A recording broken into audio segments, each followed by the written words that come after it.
Niat ingin bercanda dengan nasabah, seorang pegawai koperasi simpan pinjam di Batubara, Sumatera Utara, membakar rumah penjual bahan bakar minyak eceran. Korban menderita luka bakar dan merugi senilai ratusan juta rupiah.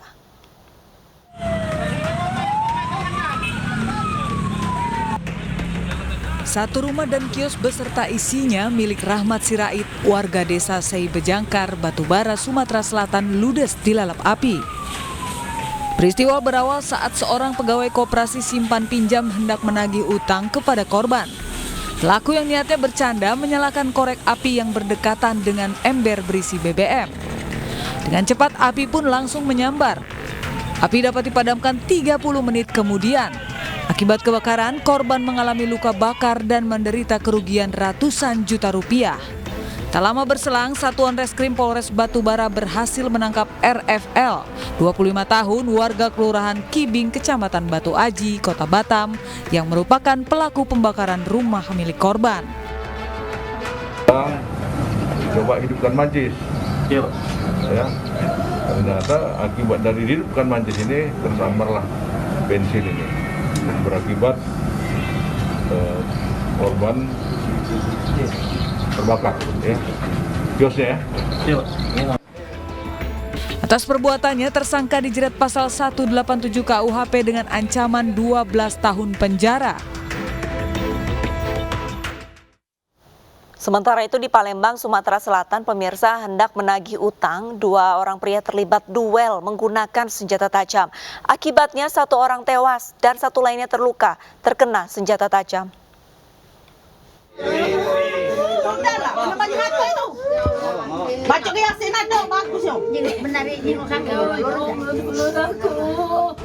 Seorang ibu rumah tangga histeris tak kuasa menahan tangis di samping jasad suaminya.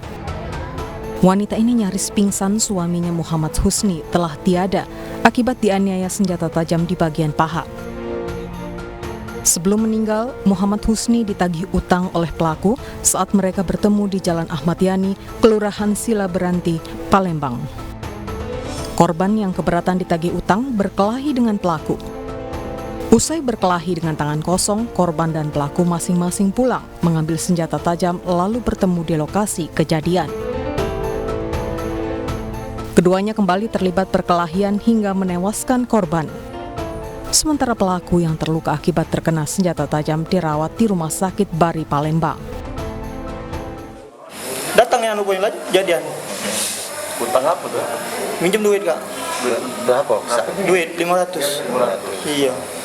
Oh, jadi korban tuh main ke lorong kamu? Iya, ketemu dengan aku. Ya, aku tidak nemu dia nagih itu kan. Aku ya duitku nanya enggak. Kita nagihnya kamu Bukannya pulau iya. Kasus ini sudah dalam penanganan pihak kepolisian. Lantaran menagih utang, seorang ibu rumah tangga di Palembang, Sumatera Selatan ditusuk tetangganya. Akibatnya korban mengalami luka tusuk di bagian perut, sementara pelaku yang sempat berhasil kabur berhasil ditangkap.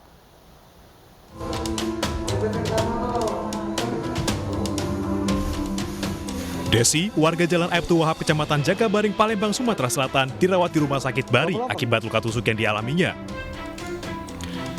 Korban ditusuk oleh Mamat yang merupakan tetangganya. Menurut korban, penganiayaan terhadap dirinya terjadi saat ia hendak menagih sisa utang Rp300.000 yang dipinjam istri pelaku. Karena istri pelaku tidak berada di rumah, pelaku yang sedang tidur terbangun dan menemui korban dengan membawa senjata tajam. Desi kemudian dianiaya hingga menderita 3 tusukan di perutnya. Korban kemudian lari dan berteriak minta tolong. Oleh warga, korban dilarikan ke rumah sakit. Sementara suami korban segera melapor ke polisi. Tahu sama dia buka pintu langsung ngawak lating, langsung nyucuk tuh. Sempat lagi, dikencingnya lagi. Sudah nak diambil lagi, babek dia nyuku lawan, lagi dia. Dia ngambil ngutang apa dia? Duit ini yang. Berapa banyak ya? Tidak ada banyak tidak. 1 juta tuh? Sampai lagi masih dikit. Tidak berselang lama, pelaku yang sempat kabur berhasil ditangkap anggota Satreskrim Polrestabes Palembang. Jadi pelaku sempat setelah kejadian tempat lari karena ke tempat kawannya, dan itu kita bisa berhasil amankan pelaku. Itu senjata pisau itu pisau rumah ya, dapur istilahnya, memang ada di dalam rumah si pelaku. Pelaku diancam pasal 351 tentang penganiayaan dengan ancaman hukuman 5 tahun penjara. Peristiwa yang sama juga menimpa kakak adik di Palu, Sulawesi Tengah, pemirsa. Korban berniat menagih utang 20 juta rupiah, justru kehilangan tangan kirinya. Sementara nyawa adiknya tidak tertolong saat dibawa ke rumah sakit.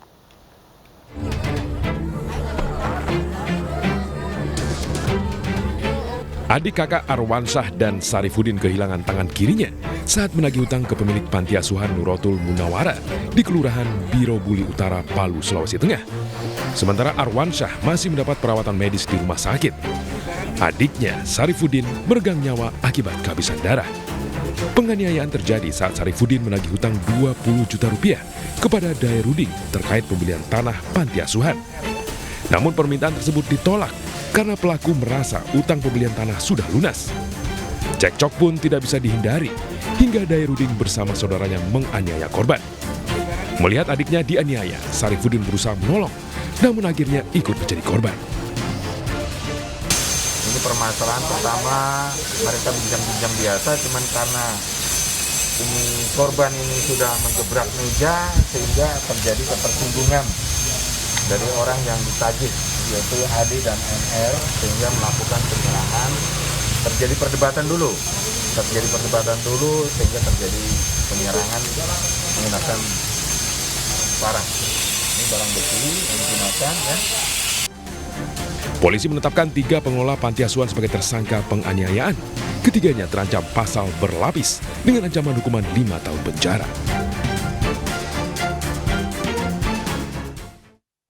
Kasus pembunuhan terhadap seorang wanita yang jasadnya ditemukan di pantai tertutup sampah dan eceng gondok akhirnya terungkap. Korban dibunuh tetangga sekaligus kekasih gelapnya. Pelaku membunuh demi menguasai harta benda korban karena terjerat utang.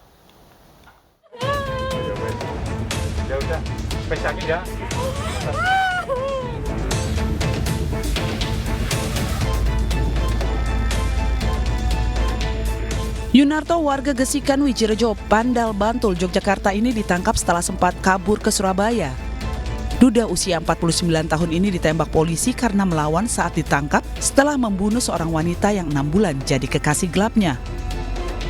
Pelaku dan korban selain menjalin cinta juga tinggal bertetangga. Namun karena terjerat utang, pelaku akhirnya membunuh Mularti demi menguasai harta benda korban. Setelah membunuh korban, pelaku lari ke Surabaya dan bersembunyi di rumah pacarnya yang lain. Sebelum kerja, sudah terjanjian sama pacar saya. Oh, itu pacarnya ya? Pacar? Udah berapa lama hubungan sama korban? Setengah tahun. Setengah tahun ya? Sudah sering ketemuan ya? Sering. Oh, di Surabaya ada ini juga? Ada pacar juga di sana?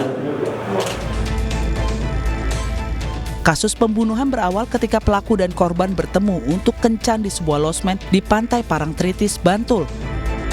Usai berkencan, pelaku ajak korban jalan-jalan ke sebuah laguna sepi di sekitar Pantai Depok. Tergiur dengan harta benda korban, pelaku menganiaya korban hingga tewas. Dengan leluasa, pelaku lalu mengambil uang, kalung, dan cincin korban. Untuk menghilangkan jejak, pelaku tutup jasad korban dengan sampah dan eceng gondok. Sekitar jam-jam 10-an mereka kembali ke pantai lagi menikmati suasana pantai, dan ketika itu korban mengajak untuk pulang. Nah, pada saat korban mengajak untuk pulang, disinilah pelaku memang yang dari awal memang mengincar harta dari korban, memukul rahang korban sampai korban tidak bernyawa. Bersama Yunarto, polisi menyita barang bukti sepeda motor pelaku dan korban, perhiasan emas dan pakaian yang dikenakan korban saat ditemukan di TKP. Pelaku terancam hukuman 15 tahun penjara. Sebelumnya, Mularti ditemukan tewas oleh seorang nelayan yang mencari limbah gabus untuk pelampung jaring. Jasad korban tertelungkup, tertutup tumpukan eceng gondok dan sampah. Korban ditemukan setelah 2 hari tewas.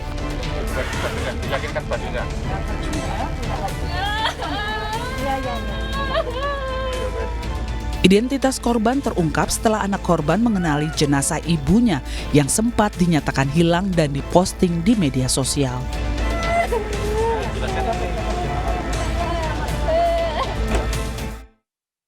Nekat merampok di toko gadai di Jagakarsa, Jakarta, seorang pria dihakimi massa usai karyawan berteriak meminta tolong.